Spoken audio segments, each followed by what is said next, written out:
Part 4, Transcript. If you are thinking about getting goats, it's a good idea to have an overview of basic goat care. I know when I first started researching goats, it was quite overwhelming. They seemed much more complicated than chickens, and I was afraid I would be doing things wrong in preparing for them.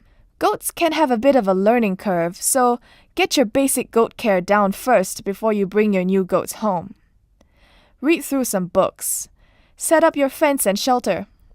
Pick up any essentials from the feed store, and have a few phone numbers like a vet or experienced goat keeping friend to call if you need help. Goats hate getting wet. They need a sheltered place to sleep and get out of the rain.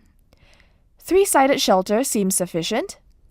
Goats love jumping, so make sure they have some different levels they can get to. Also, goats are really escape artists. They can fit through tiny holes and jump onto and over the most unlikeliest things. I have the yard goat-proofed now, but we had a few surprise visits in the garden before I realized what they were capable of doing. A rule of thumb is that if my cat can get past the fence, so can the goats.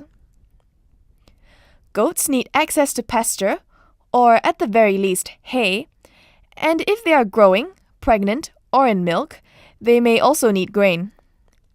Alfalfa can be good if they have a hard time keeping weight on while milking because it is very high in protein. Goats also need supplemental minerals, which you can pick up at your feed store, and baking soda. Baking soda is important for keeping their rumen happy, and without it, they could get bloated and possibly die.